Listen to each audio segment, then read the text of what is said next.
ये है दिल्ली क्राइम मोर्चा news network. मेरे बच्चे की हत्या हुई है। मेरा बच्चा आत्महत्या कभी नहीं कर सकता। मेरा बच्चा एक सुई से भी बहुत डरता था। मेरा बच्चा ऐसा नहीं कर सकता था। उसे तो खा गई। थाने में धमकी दे के गई थी, कह रही अभी तो तेरे साथ कुछ नहीं हुआ, अभी तो आगे आगे देख तेरी गोद कैसी उजाड़ती हूँ। अभी तो तू चीज और चीज सबके लिए रो रही है, तू अपने बच्चे के लिए रोएगी। कि 6 फरवरी से केस है, कंटिन्यू कंप्लेंट आ रही है। उसके बावजूद जब सुसाइड कर लिया है 6 महीने बाद, उसके बाद तक भी एसएचओ को ये भनक नहीं है कि उसके क्षेत्र में चल क्या रहा है, उसके थाने में कंप्लेंट आ क्यों रही है और किस प्रकार की कंप्लेंट आ रही है, उस पर क्या संज्ञान ली जाए, कानून किस तरीके से अंधा है। तो मैं अभी परिवार के बीच में मौजूद हूँ और मेरे पीछे जो आप देख रहे हैं तमाम वो महिलाएं बैठी हैं जो आसपास की भी हैं, इसके साथ ही परिजन भी हैं। तो जो माता जी हैं उनसे बात करने की कोशिश करते हैं कि किस तरह लड़का कितना परेशान था और क्या चीज़ें निकल कर क्या इसने माँ से बात को शेयर करता था कि नहीं करता था। माँ जी, जिस दिन लड़का अपनी आत्महत्या की है भाई ने, उस दिन उससे रात में पहले क्या बातचीत हुई आपकी? क्या बोलूं भैया मेरे बच्चे को तो 6 महीने से इतना परेशान कर रखा, इतना टॉर्चर कर रखा। मेरा बच्चा बहुत परेशान है। हमारा सब कुछ ले गई, मेरे बच्चे को तो छोड़ देती।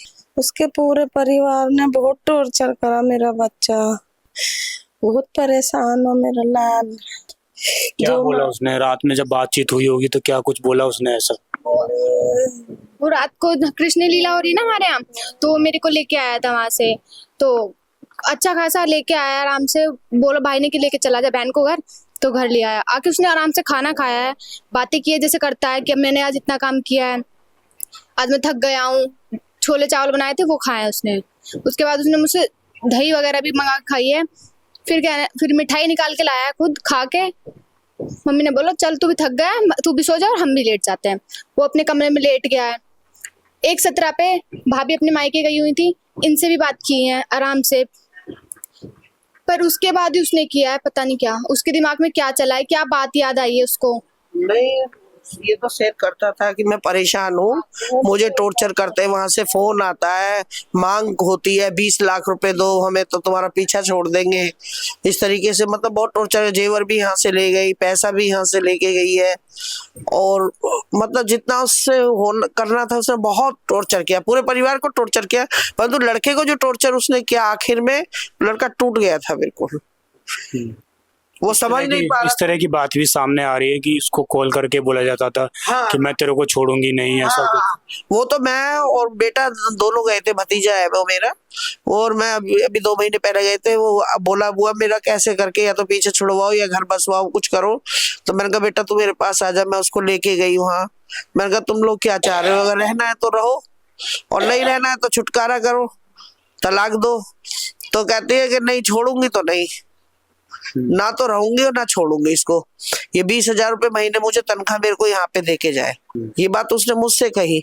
और अगर मैं छोड़ूंगी तो ये क्या ना मुझे मेरा वो दे, क्या ना 20 लाख रुपए मुझे दे। 20 लाख रुपए? 20 लाख रुपए उसकी हमेशा ही मांग होती थी, 20 लाख रुपए। मुझसे भी कई बार उसने फोन कर करके कहा बुआ जी 20 लाख रुपए का इंतजाम करवा दो, मैं तलाक दे दूंगी। तलाक देने के लिए भी इस तरह मांग की जा रही है? हाँ जी बिल्कुल। 17 तारीख को भी थाने में धमकी दे के गई थी, कह रही अभी तो तेरे साथ कुछ नहीं हुआ, अभी तो आगे आगे देख तेरी गोद कैसी उजाड़ती हूँ। अभी तो तू चीज और चीज सबके लिए रो रही है, तू अपने बच्चे के लिए रोएगी। मेरे को खुद धमकी था। इस तरह की बात बोला गया उसकी तरफ से? थाने में धमकी दे के गई है मुझे। पुलिस वालों ने भी हमें ही डराया। मेरे बच्चे को इतना टॉर्चर करा था उस पुलिस वाले ने मेरी आंख के सामने कि अगर ये वीडियो लीक हो गई, उस दिन झगड़ा करके गई थी, तो तेरे को 7 साल के लिए अंदर डाल दूंगा। मेरे बच्चे को सबने डराया, मेरा बच्चा बहुत सीधा था। नहीं सहन कर पाया। मेरा लाल बहुत सीधा था। मेरे बच्चे की हत्या हुई है। मेरा बच्चा आत्महत्या कभी नहीं कर सकता। मेरा बच्चा एक सुई से भी बहुत डरता था। मेरा बच्चा ऐसा नहीं कर सकता था। उसे तो खा गई। मेरे बच्चे को खा गई। मेरे बच्चे को तो बहुत धमकी देती थी। मेरा या तो हत्या नहीं, मर्डर है, बिल्कुल मर्डर है। और इसमें पूरा परिवार उनका शामिल है। एक लड़का है उनके, सुनील कोई आता है, वो है अभय जो उनका किराएदार। हमें पहले नहीं पता था अभय नाम का लड़का है, उससे उसके नाजायज संबंध है। अब हमें पता चला कि 8 साल से वो उसके साथ रह रही है। उसके बिल्कुल नाजायज संबंध है, पति पत्नी के हिसाब से वो दोनों रहते हैं। यदि उसका ऐसा था तो उसने शादी क्यों की? उसने शादी करनी ही नहीं थी, कोई जबरदस्ती तो शादी की नहीं थी। और उस लड़के ने भी कहा कि ऐसा उस घर में तो ये जाएगी नहीं, अगर इसको रहना है तो हम हमारे हिसाब से रहेगा। जो वो अभय नाम का लड़का है, अगर इसको रहना है इसके साथ तो हमारे हिसाब से रहेगा, यही हम जैसे हम कहेंगे वैसे रहेगा। सुनील ने धमकी दी। उसने आके अपने पापा को बताई, पापा मेरे को बहुत परेशान करा जा रहा, टॉर्चर करा जा रहा। सुनील ने मेरे को धमकी दी है कि तू ड्राइवर है, तेरे को रास्ते में ही मरवा दूंगा मैं।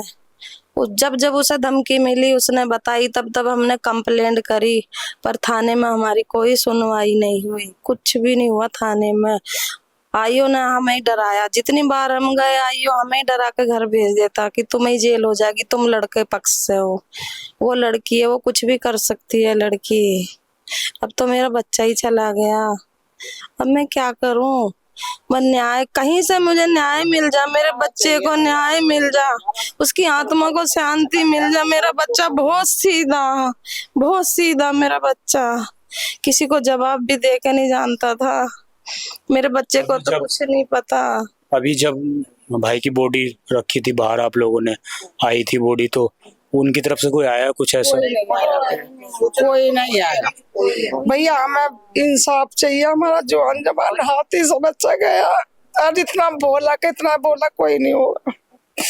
अपने मन की उन्हें कहीं नहीं, घुटा रहता। लड़के पूछते थे, नहीं कहते था ठीक हूँ मैं, वैसे मेरे कोई परेशानी नहीं है। अंदरूनी घुटता था, जो कैडी बात होती थी उसे बताता था। मतलब जब बात ज्यादा बढ़ जाती थी तब बताता था, फिर बताता था, लेकिन उसकी कंप्लेंट करते थे तो कोई सुनवाई नहीं आ गया। लेकिन उस दिन उसने उसने कुछ नहीं बताया। उसने कुछ मुंह से बोला नहीं। लेकिन ये तो हमें देख रहा था, बहुत परेशान है, कितना टॉर्चर करा जा रहा है। उसमें रोज कुछ ना कुछ होता ही रहता था। अभी उसके बाद पुलिस आई, जब इस तरह की बात सामने आई कि भाई ने कर लिया है हत्या की, पुलिस नहीं आई? कोई नहीं, पुलिस तो आई है लेकिन कोई कार्रवाई नहीं की है। उन्होंने कुछ जांच पड़ताल नहीं की, फोन चेक कुछ नहीं किया? फोन लेके गए थे। अब उन्होंने ये नहीं बताया हमने क्या इसमें देखा है क्या नहीं।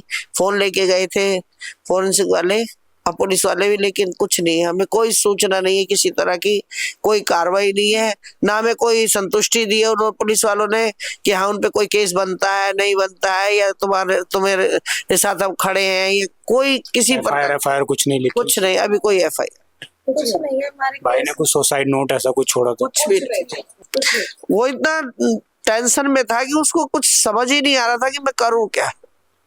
उसको ये था कि क्या नाम है, बस मैं अपनी जान से चला जाऊंगा तो मेरे माँ बाप को छुटकारा मिल जाएगा, बस वो यही परेशान था।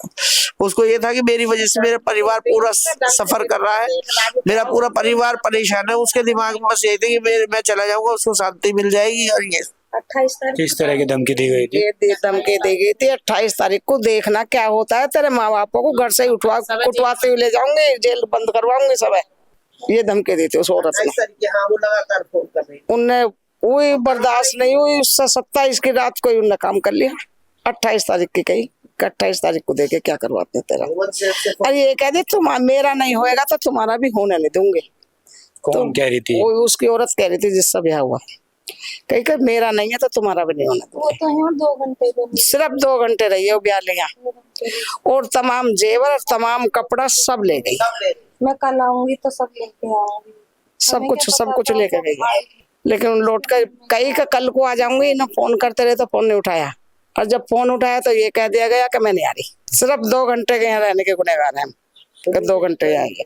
बस मेरे बच्चे ने शादी का इतना ही सुख देखा कि घोड़े पर चढ़ गया, फिर गिर लाया, और उसके बाद में कोई सुख नहीं देखा।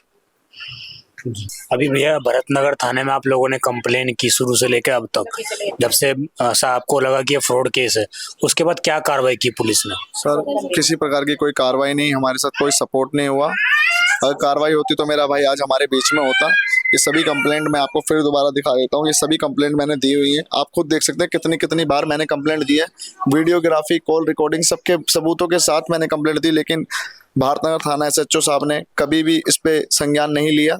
आईओ ने कभी, पता नहीं कि आईओ ने उन तक बात पहुंचाई कि नहीं पहुंचाई। जब भारतनगर थाना एसएचओ से हम मिले 28 तारीख को, मेरे पिताजी और वकील के साथ मिले, तो उन्होंने ये कहा मेरे संज्ञान में काम मामला था ही नहीं। आप ये सोचो कितनी बड़ी ये कानून की ये व्यवस्था है कि 6 फरवरी से केस है, कंटिन्यू कंप्लेंट आ रही है, उसके बावजूद जब सुसाइड कर लिया है 6 महीने बाद, उसके बाद तक भी एसएचओ को ये भनक नहीं है कि उसके क्षेत्र में चल क्या रहा है, उसके थाने में कंप्लेंट आ क्यों रही है और किस प्रकार की कंप्लेंट आ रही है, उस पर क्या संज्ञान ली जाए। कानून किस तरीके से अंधा है। क्या लग रहा है कि आईओ मतलब एसएचओ से बड़ा हो गया क्या? इस केस में, हमारे केस में तो यही लग रहा है कि आईओ हमारे मतलब पैसे में इतनी ताकत है कि वो कुछ नहीं दिखता, और वही सब काम हुआ है जिसकी वजह से आज मेरा भाई बीच में नहीं है। इसमें पूरा कानून इसमें सब मिला हुआ है, पूरी कानून व्यवस्था बिल्कुल खराब है हमारे देश की, दिल्ली की। हमारी कानून न्यायपालिका ऐसी है कि उसने मतलब इतना कमजोर कर दिया है लड़का पक्ष को कि लड़की पक्ष जो चाहे वो मनमाने ढंग से काम करवा सकती है, लड़का पक्ष कुछ नहीं कर सकता। लेकिन फिर भी हमें विश्वास है अपने कानून पर, अपने कोर्ट पर, अपने न्यायपालिका पर कि वो कुछ ना कुछ ऐसा सख्त कार्य जरूर करेंगे, कार्रवाई करेंगे, जिससे कि मेरे भाई को न्याय मिले, मेरे परिवार को न्याय मिले और इस समाज को भी न्याय मिले, ताकि कोई और ऐसा कोई कदम ना उठा सके। क्योंकि ये हादसे, ये जब चीजें जिंदगी में चलती रहेंगी, आगे भी चलेंगी, तो इस पे ऐसा कानून बने। अपने संसद से, राज्यसभा से मैं उनसे भी ये दरखास्त करूंगा अपनी सरकारों से कि वो भी कुछ ऐसा कानून बनाए जिसमें कोई भी बेचारा परेशान होकर ये कदम कभी जीवन में ना उठाए कि उसे अपनी जान देनी पड़े अपने परिवार को बचाने के लिए, या इतना टॉर्चर होने के बाद भी कुछ लोग मुजरिम जो भी हैं वो आराम से घूम रहे हैं, उन पे सख्त से सख्त कार्रवाई की जाए, ऐसा कानून बने ताकि उनको हाथों हाथ सजा मिले। क्योंकि आज भी हमारे देश के अंदर कितने ऐसे केस हैं जो कितने सालों से चल रहे हैं और आज तक उन पे न्याय नहीं मिला, बेगुनाह जेल के अंदर हैं और गुनहगार बाहर घूम रहे हैं। ये हमारी न्यायपालिका है। आपने सारी ये देखी किस तरह से बात सामने आई और किस तरह जो समाज है उसको कलंकित करने का प्रयास उस लड़की की तरफ से किया गया है। जो भी सारे बातें आई, इसके बाद लोग यही कह रहे हैं कि उस लड़के ने आत्महत्या नहीं, हत्या उसकी हुई है, क्योंकि उसको डराया जा रहा था कि उसके परिवार के साथ 28 तारीख को कोई बड़ी दुर्घटना घटित होगी, कुछ बड़ा करेंगे वो लोग। लगातार जिस तरह से ये लोग बता रहे हैं कि वुमेन सेल के माध्यम से इस तरह की कॉल आ रही थी, अब वुमेन सेल है कि नहीं है ये भी ये लोग सत्यापित नहीं कर रहे हैं, क्योंकि इन लोगों को भी अंदेशा है कि वो कहीं कोई फ्रॉड कॉल कोई और किसी के माध्यम से इस तरह उनको डरा रहा है, धमका रहा है। और 27 तारीख को इतना टेंशन उसको भाई को हुआ कि 28 तारीख को इस तरह उसके परिवार के साथ होगा, तो 27 तारीख को उसने जो है अपने आप को ख़त्म करने की बात समझी कि उससे मेरे परिवार को कहीं ना कहीं राहत मिल जाए। तो इस तरह जो समाज के अंदर और जिस तरह दिल्ली पुलिस की कार्रवाई सामने आ रही है कि दिल्ली पुलिस कितनी लापरवाही के साथ, कितने घटिया तरीके से कार्रवाई करती है। आईओ की तरफ से केस को सलटाने की बात कही जाती है, इनको कहा जाता है कि आप केस ख़त्म कर लीजिए। पुलिस चौकी में इनके परिजनों को धमकाया जाता है, वहाँ पर महिला इस तरह की धमकी देती है कि मैंने तुम्हारे पूरे परिवार को ख़त्म कर देना है। उसके बाद भी पुलिस के अधिकारी, पुलिस के आला अधिकारी, पुलिस के जो एसएचओ हैं थाने के, उनके तक ये बात पहुंची हुई थी। लगातार ये लोग कंप्लेन कर रहे थे। फ्रॉड का केस पहले इन्होंने कंप्लेन किया था, लेकिन उसके बाद भी एफआईआर तक थाने के अंदर नहीं लिखी गई। ये लोग बता रहे हैं जब एफआईआर लिखवाने के लिए गए तो उससे पहले ही वहाँ पर उनका पक्ष बैठे हुए थे, लड़की वाले बैठे हुए थे, और उन्होंने क्या ऐसी बात करी कि पुलिस वालों ने इनकी एफआईआर नहीं लिखी। इनको लगातार इग्नोर किया गया, जिसके कारण आज इनके बीच में जो बैठकर इनका हौसला बढ़ाता था, आगे किस तरह फ्यूचर होगा, कैसे परिवार आगे बढ़ेगा, किस तरह के सपने देखता होगा वो लड़का, और कहीं ना कहीं इनके परिवार से उस लड़की ने इनके लाल को छीनने का प्रयास किया। और पूरा जो भी फ्रॉड का पूरा केस है, जिस तरह से शादी के नाम पर ठगी हुई है, वो तो हुई, उसके साथ ही इनके परिवार से इनका एक व्यक्ति भी, वो महिला का परिवार और जो तमाम वो लोग जिनका ये लोग नाम ले रहे हैं, और तमाम वो पुलिस अधिकारी जिन लोगों ने समय रहते उचित कार्रवाई नहीं की, कहीं ना कहीं वो सारे लोग जिम्मेदार हैं।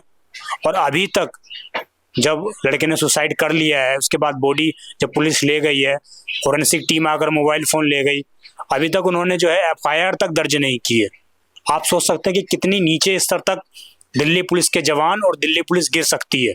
जो उनका नारा शांति, सेवा और न्याय है, कहीं ना कहीं ये तीनों चीज़ें जो वो बात कह रही हैं, तीनों चीज़ों फेलियर हैं, क्योंकि उन्होंने किसी भी एक नारे के हिसाब से किसी भी तरीके से इन लोगों के साथ न्याय नहीं किया है। अगर आपके आसपास भी कोई इस तरह की घटना सामने आए तो आप हमारे नीचे दिए नंबर पर संपर्क अवश्य करेगा। लास्ट में हम अब यही कहना चाहेंगे दिल्ली क्राइम मोर्चा टीम की तरफ से कि जो पीड़ित परिवार है, अगर दिल्ली पुलिस के अंदर तनिक मात्र भी शर्म बची हुई है तो वो अपनी इज्जत को बचाने के लिए, इलाके वासियों के अंदर अपनी इज्जत बढ़ाने के लिए इस परिवार के साथ उनका लड़का तो लाकर नहीं दे सकती पुलिस आप, क्योंकि पुलिस के कारण ही उस लड़के ने इतना बड़ा कदम उठाया है।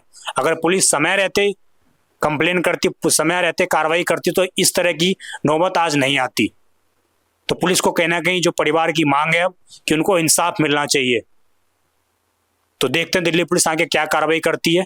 हम दिल्ली क्राइम मोर्चा के माध्यम से दिल्ली पुलिस को यही निवेदन करेंगे कि परिवार को कम से कम न्याय तो दिया ही जाए, जो इनका मौलिक अधिकार है। आप देखते रहिए दिल्ली क्राइम मोर्चा। मैं अपने साथी बलराम के साथ विजय ठाकुर। धन्यवाद।